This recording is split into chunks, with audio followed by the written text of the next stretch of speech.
صباح الخير عليكم. اليوم عندنا وصفة سهلة للكحة. سهلة ومجربة 100%.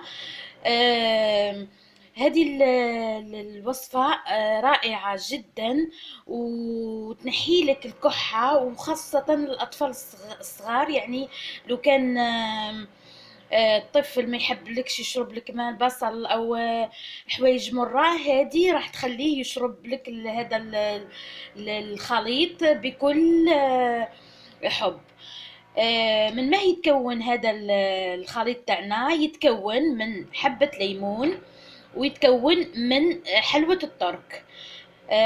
نعرفوا كلنا حلوى الترك بها زيوت، يعني وبها متكونة من ججلان أصلا، ويعني وكريمي، ومع الليمون راح تعطي مفعول مليح. الآن وش راح ندير؟ راح نعصر الحبة تاع الليمون، وراح نحط معاها حلوى الترك ونخلطهم. نشوف مع بعضنا. هنا كما شفنا حبة ليمون عصرناها، وهنا عندنا حلوة الترك اللي درنا نص العلبة فقط، مش كاملة. ونبدأ نحط عليها الليمون. هنا نبدأ نحط الليمون ونخدمه حتى نعود كريمة.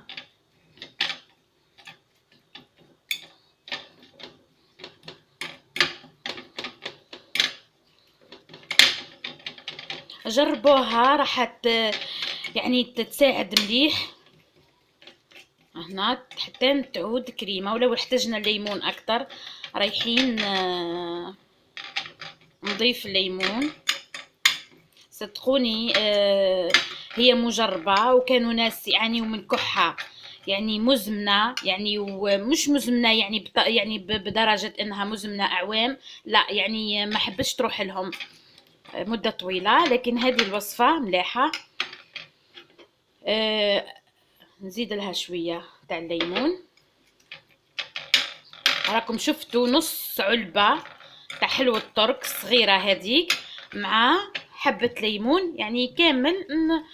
وكما هكذا تمخدي، تخلطي تخلطي تخلطي حتى تولي لك كريمة تذوب هذيك الحبيبات تاع حلوة الترك.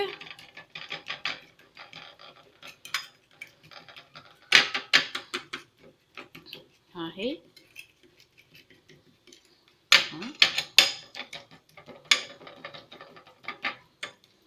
نخلطها ونرجع لكم. ها هي هنا حلوى الترك تاعنا، الخليط تاع حلوى الترك والليمون واجد. تقدري اذا حبيتها تكون انعم من هكذا تحطيها فوق باماغي تذوبلك تماما. حلوى الترك نعرفوها يعني بالسيف للذوب. وتستهلكيه الطريقة اللي تستهلكيه بها، انك في كل مرة تكحي تاخدي ملعقة او 2. يعني مش راح يضرك هذا الخليط. وانه الليمون مع حلو الترك ما يكونش يعني كاين ناس نلقى الليمون يضرهم في الحلق، يحرق، ولا الاطفال لو كانوا مرض بال كيفاه نقولوها بالجراجم ولا لونجين. هذا راح يساعد مليح يرطب وينحي الاحتقان هذاك، وينحي السعلة ايضا، ينحي السعلة. ومجربة هذه الوصفة، مجربة. ان شاء الله تجربوها، مش راح تندموا عليها.